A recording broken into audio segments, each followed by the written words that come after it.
Olá pessoal, tudo bem? Vinícius do canal Teoria da História aqui falando, e hoje vamos tentar compreender um pouco sobre os impactos do positivismo na historiografia a partir do livro Teoria da História, volume 2, Os Primeiros Paradigmas, Positivismo e Historicismo. Vamos nos deter sobre o capítulo em relação ao positivismo, já que o nosso tema aqui é sobre o positivismo e a historiografia. Vou abordar a partir desse livro, porque é um livro bem tranquilo, de tranquila compreensão, e para quem está começando no curso, se faz necessário ter uma abordagem um pouco mais tranquila, sem perder a densidade também. Eu acho que esse livro ele consegue sintetizar de maneira tranquila a questão do positivismo na historiografia, apesar também de ter alguns problemas como qualquer livro, né? Faz-se então necessário algumas críticas, né? Ao longo do texto eu vou comentar algumas coisas, mas o livro é ótimo para a gente poder começar a falar sobre o positivismo na história, certo? Bom, aqui é um pouco do professor José de Assunção Barros, né? Não vou ler aqui sobre ele, mas ele é um professor, digamos assim, bem conhecido pelos trabalhos na teoria da história, né? E escreveu vários livros dentro dessa área, e todos com caráter bastante didático, digamos assim. Bom, a primeira coisa que nós temos que ter ideia para falar do positivismo é falar sobre as filosofias da história que preparam o positivismo. E aqui eu acho que o José de Assunção Barros fez bem de ter voltado às filosofias da história para falar a posteriori do positivismo, pois as filosofias da história carregam vários traços que posteriormente o positivismo vai herdar dessas filosofias da história. E quando a gente está falando de filosofia da história, aqui, que José de Assunção Barros compreende, é sobretudo as filosofias da história ali do século XVIII, né? Esses grandes sistemas de pensamento que tentam compreender a realidade como um todo, né? Um todo em movimento, digamos assim. Pensamos as filosofias da história de Hegel, de Kant e por assim por diante, né? Essas filosofias vão ser importantes para o positivismo posteriormente, né? O positivismo do século XIX, então, ele vai herdar os seus traços centrais do iluminismo do século XVIII. E o principal dos traços herdados do iluminismo é a ambição de encontrar leis gerais, forças motrizes ou os padrões que a multiplicidade e a diversidade da experiência histórica poderiam cobrir. O que significa isso? O iluminismo, vários pensadores do iluminismo, eles têm essa ambição de encontrar o que move a história, qual é o sentido geral por trás da história, o que move as pessoas, né? No iluminismo, as filosofias da história, no caso aqui, essas são as especulativas da história, né, do século XVIII, elas querem, né, por trás da ação humana, tem algo que move as ações dos indivíduos. Por mais que eles não tenham consciência concreta dessas leis, existem essas leis que encobrem a experiência histórica, certo? A gente pode ver como exemplo o Barão de Montesquieu. O filósofo Barão de Montesquieu, ele era obcecado em coletar exemplos dessa diversidade humana que se apresentava nas várias culturas e sociedades, mas nem por isso deixava de ambicionar pela busca de uma universalidade que pudesse ser perceptível por trás da multiplicidade humana. Então, o que o Barão de Montesquieu está querendo dizer? Por mais que exista a experiência particular, né, os elementos singulares, existe na história, né, uma lei universal que cobre os fenômenos históricos. Aqui temos uma citação do Montesquieu no livro famoso dele, O Espírito das Leis, de 1748. Então, Montesquieu afirma: acima de tudo, considerarei a humanidade e o resultado dos meus pensamentos foi que, no meio de uma diversidade infinita de leis e usos, estes não se nortearam exclusivamente pelo capricho da imaginação. Estabeleci os primeiros princípios e descobri que os casos particulares decorrem naturalmente deles, e que cada lei particular está relacionada com outra lei ou depende de alcance mais geral, que é justamente isso que ele está falando nesse livro, O Espírito das Leis, que por mais que existam os casos particulares, as nuances singulares, né, elas estão essas relacionadas com uma lei de um alcance maior que cobre esses fenômenos singulares, certo? Temos, por exemplo, aqui, que o José de Assunção Barros também traz, é do David Hume. O David Hume assume a seguinte proposição: a humanidade é de tal modo a mesma, em todas as épocas e lugares, que a história não nos informa de nada de novo ou estranho a este respeito. A sua utilidade principal é apenas a de descobrir os princípios constantes e universais da natureza humana, mostrando os homens em todas as variedades de circunstâncias e situações e fornecendo-nos os materiais que nos permitem formam as nossas observações e travam o conhecimento com as causas primárias e regulares da ação e do comportamento humano. Ele está basicamente dizendo que por trás da história existe um elemento universal que se dá por toda a história, por todo o processo histórico. Então que a gente pode, basicamente, na história, compreender padrões, leis gerais, né? Então o David Hume também está pensando a história de um ponto de vista universalista, né? Pensando as leis gerais que regem a história, certo? E aí vamos para o Kant, que também tem uma filosofia da história, e o Kant elaborou a sua filosofia da história na chamada História Universal de um ponto de vista cosmopolita, que inclusive ele tem uma obra intitulada por esse nome. Então o filósofo alemão já argumentava que, por um lado, a história deveria abarcar toda a humanidade, constituindo-se uma história universal. Né? Temos aqui também o princípio de universalidade, que é um traço marcante das filosofias da história do final do século XVIII, do final do século XVIII, que tem essa questão da universalidade. Uma coisa que o Kant ele colocava é que essa história universal ela deve favorecer os desígnios secretos da natureza.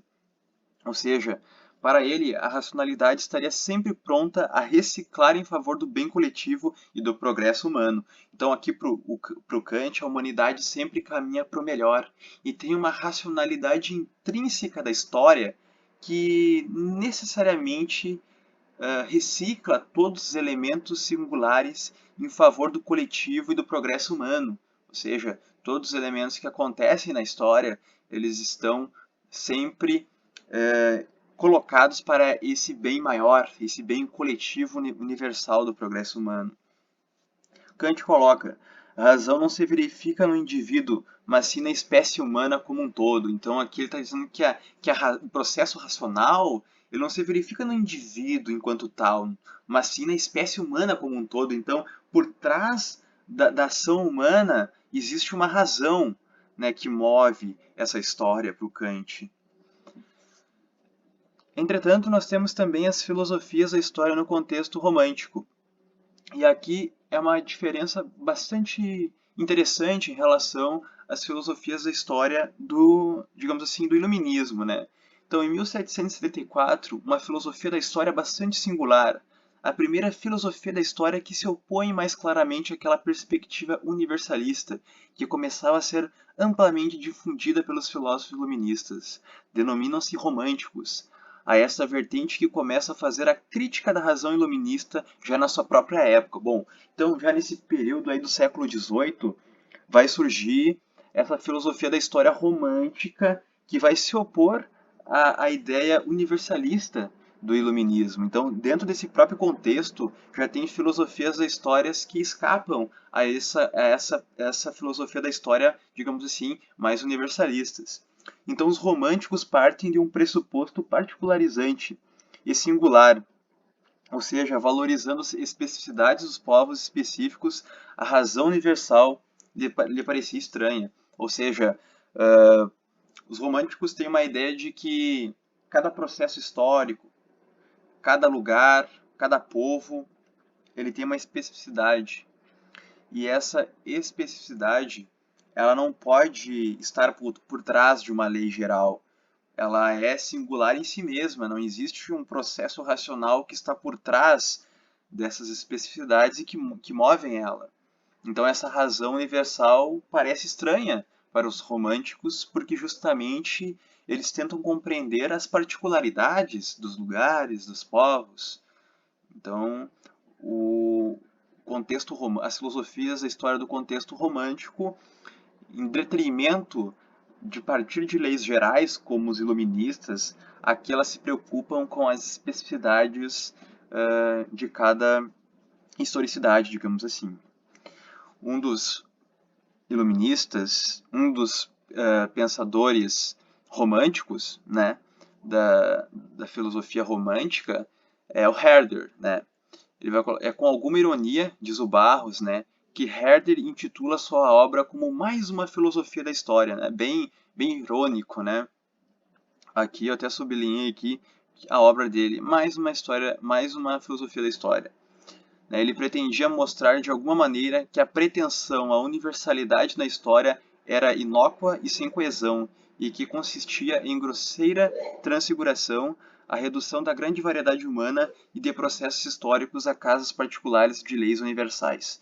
Então, Herder aqui ele está dizendo que basicamente não se reduz a variedade humana e os processos históricos a leis universais, né? Temos que compreender, na verdade, os casos particulares em si, sem pretender essa totalidade, essa universalidade, né? Essa generalização, digamos assim. Herder tinha um grande senso de historicidade, no qual ele reconhecia que tudo é histórico. Herder estava antecipando questões que a posteriori seriam tratadas pelo grande paradigma historicista. Então, Herder e sua filosofia romântica, né, tem um senso bem grande de historicidade, ou seja, que cada época tem sua singularidade, tem seu contexto. E isso é um fato bastante marcante do paradigma historicista. Então, o historicismo, digamos assim, ele vai beber da corrente romântica e o positivismo ele vai beber dessa corrente iluminista, digamos assim. Entretanto, o contexto romântico era exceção. As filosofias da história universalistas estavam a priori apenas florescendo, encontrando assim o seu ápice com Hegel. Então, o Barros está dizendo aqui que, por mais que existisse esse contraponto às filosofias universalistas da história, e aqui colocado como as filosofias da história romântica, ainda assim, contudo, as filosofias da história ainda estavam florescendo, né? E, obviamente, tem o seu ápice, né? E a grande obra com Hegel, né? Então, Hegel já vive num período pós-revolucionário da Ilustração e Iluminismo. Hegel, assim como os pensadores anteriores a esse marco, pensava e refletia a história filosoficamente, a partir de um sistema filosófico, então, né? Hegel pensa a história como marcha da razão. Existia uma espécie de vontade divina, uma razão que rege o mundo, por trás do incessante movimento histórico que Hegel compreenderá a partir de uma perspectiva dialética. Então, o Hegel basicamente ele vai pensar nossa filosofia da história, né, o espírito evoluindo a partir da história, né? Ele vai aprendendo a partir do movimento histórico, então que ele vai chamar de astúcia da razão. Vai ter uma astúcia da razão que vai levar a um saber absoluto. Então aqui a gente, a partir de uma perspectiva dialética, isso tudo que eu mencionei, então Hegel parte de uma perspectiva universalista, a partir de um sistema filosófico que tenta abranger o todo, né? Hegel busca na sua filosofia da história a aventura do espírito absoluto em sua marcha rumo à liberdade. Do iluminismo revolucionário ao positivismo conservador. A perspectiva universalista e a busca por leis gerais que estariam por trás do desenvolvimento das sociedades humanas apresentam uma continuidade do pensamento iluminista predominantemente no século XVIII em relação ao positivismo no século XIX, a começar pela obra de Auguste Comte. Então ele vai colocar aqui que essa busca pelas leis gerais dos iluministas ela vai aparecer depois também no século XIX com o positivismo. Contudo, o Barros coloca, é particularmente importante para percebermos o pensamento positivista da primeira meia hora considerar que esta passagem do modelo iluminista ao modelo positivista envolveu uma reapropriação conservadora das ideias ilustradas, que tinham desempenhado um papel importante no contexto revolucionário francês.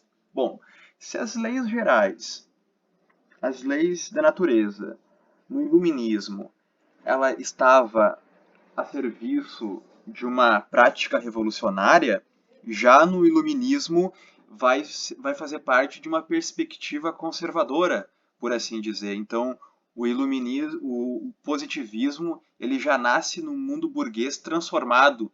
Digamos assim que o positivismo, na verdade, ele tenta consolidar a ordem burguesa no poder, ao status quo, certo? Então é interessante que parte de um iluminismo revolucionário contra a igreja, contra os absolutistas, a um positivismo agora que é um paradigma, né, conservador, pois ele tenta colocar essa burguesia que fez a revolução para acentuar essa burguesia no poder, como uma ideologia importante, o positivismo. Para além de ser uma área do conhecimento, toda a sua área, todo o seu paradigma, ele também tem uma relação com a sociedade, né? E é claro que o positivismo ele é conservador em sua essência, pois ele valoriza justamente a ordem, né? E aqui, é claro, a ordem burguesa. O Condorcet, né? Pensando aqui o iluminismo ainda. Encontrar as leis gerais dos padrões, isso está no Condorcet também. Construir uma ciência das sociedades que fosse tão neutra quanto a física. Aqui uma coisa importante, já que está no Condorcet, que é a neutralidade, né? Condorcet era a favor de derrubar os grupos sociais dominantes, reis, nobreza e clero. Ele coloca: o estudo dos fatos sociais foi abandonado ao acaso, à avidez dos governos, à astúcia dos charlatães, aos preconceitos ou aos interesses de todas as classes poderosas.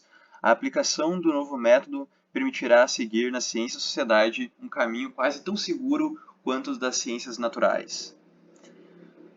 Aí aqui, o iluminismo com tons conservadores. O iluminismo não é só revolucionário. Ao seu tempo, em algumas questões mais específicas, o próprio pensamento ilustrado também revelaria seus limites conservadores. Isso se dá porque a burguesia, a base social da sustentação do pensamento ilustrado, pode ser compreendida neste período simultaneamente como uma classe revolucionária interessada em liberar a sociedade como um todo das amarras feudais do antigo regime e das restrições mentais impostas pela Igreja, e como também uma classe disposta, pelo menos nos seus setores economicamente mais privilegiados, a instituir um novo padrão de dominação política e social. Né? Então aqui o iluminismo, ao mesmo modo que ele se pretende revolucionário, ele basicamente ele não, alguns grupos não usufruíram do poder político, né? Então a gente sabe que a burguesia faz a Revolução Francesa, né? E ela passa a ter o poder político, né? Então, basicamente, ela é revolucionária, mas ela passa a ser conservadora na medida em que ela consegue esse poder, digamos assim, né? Com essa derrubada, digamos assim, do absolutismo. Aí aqui, o positivismo na sua forma mais pura. O iluminismo iria acrescentar ao ideal iluminista de progresso o conceito de ordem. Seus objetivos será a conciliação de classes, maneira de acobertar, para utilizar a expressão marxista, a dominação de classes empreendida pelas classes industriais. Então, basicamente, aqui, o iluminismo tem a ideia de progresso. E a gente sabe que no positivismo tem a ideia de ordem e progresso. Então, a gente vê que basicamente a ordem é para justamente consolidar essa burguesia no poder, né? E aqui utilizando uma nomenclatura, uma conceituação marxista, justamente a dominação de classes, né?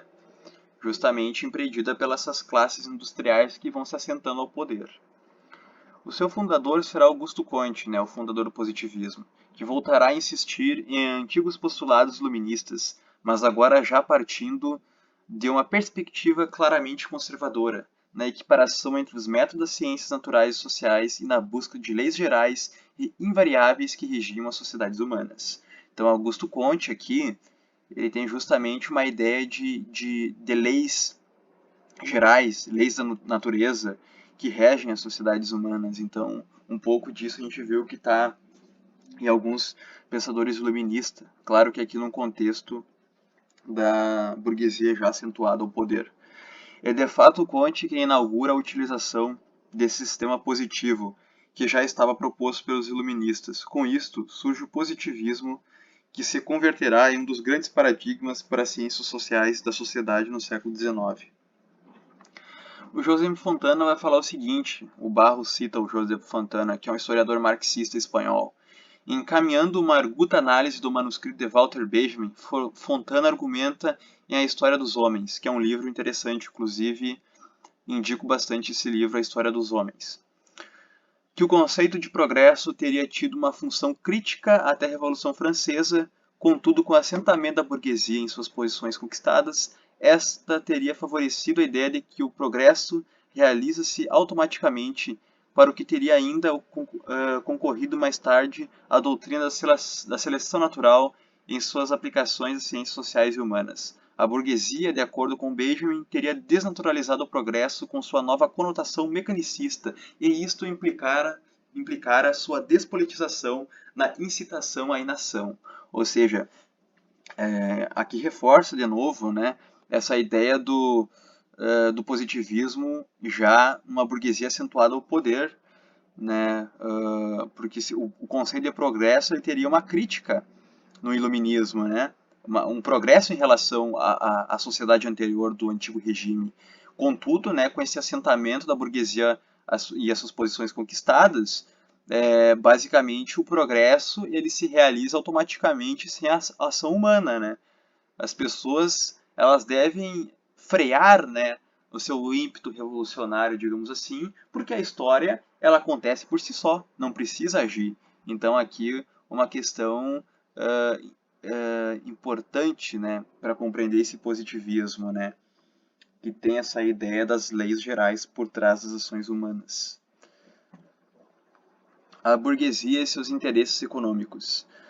A reinterpretação do progresso exclusivamente em função de avanços da tecnologia seria a chave para explicar esta despolitização que a burguesia industrial agora buscava impor às classes trabalhadoras. De um lado, a crença de que a humanidade avança para um mundo melhor a partir dos progressos tecnológicos que vão acontecendo naturalmente, convidaria a que se refreasse o ímpeto revolucionário e autorizaria os seres humanos pertencentes às classes menos favorecidas a esperarem as coisas acontecerem.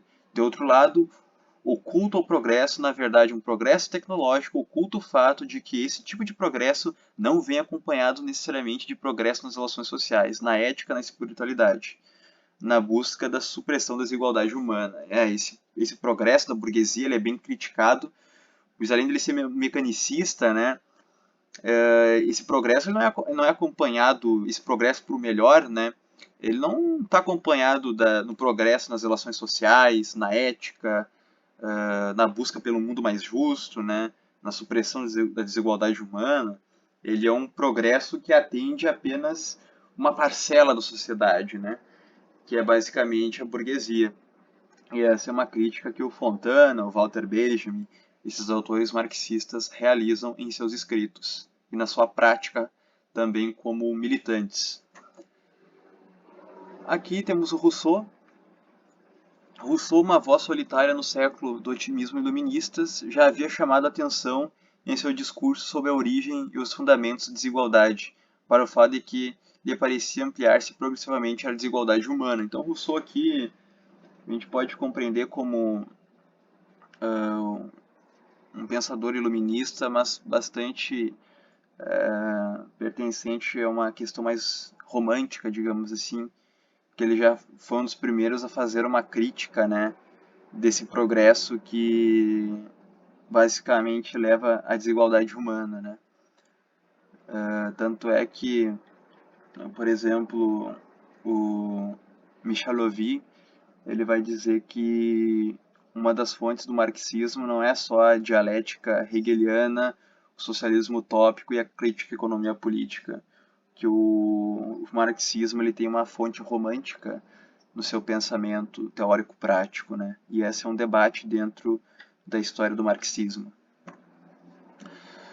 A distância entre o objetivismo iluminista e o objetivismo positivista. O pensamento ilustrado era a favor de fazer a revolução contra a nobreza e o pensamento clerical, né? Isso é um elemento importante. Já o positivismo ele representa uma burguesia já localizada no poder. A gente falou um pouco sobre isso. A sociedade é um órgão que precisa conservar seus órgãos de funcionamento. Há um lugar para o cérebro, representado para a classe industrial, e outro para os braços e pernas, representados pela massa pela massa trabalhadora.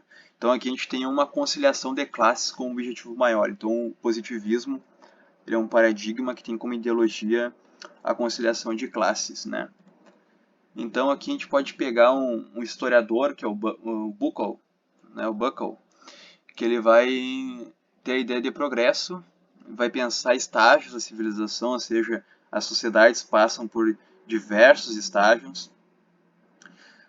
Ele vai criticar a não presença de uma historiografia generalizadora, ele vai dizer que a historiografia não era generalizadora o suficiente, ela precisava, né, ter essas leis gerais, e ele é crítico do paradigma historicista, ou seja, da ideia de que existe uma particularidade, que a gente deve compreender cada historicidade, cada contexto específico, cada povo em sua singularidade. Então o Buckle é contra essa ideia historicista.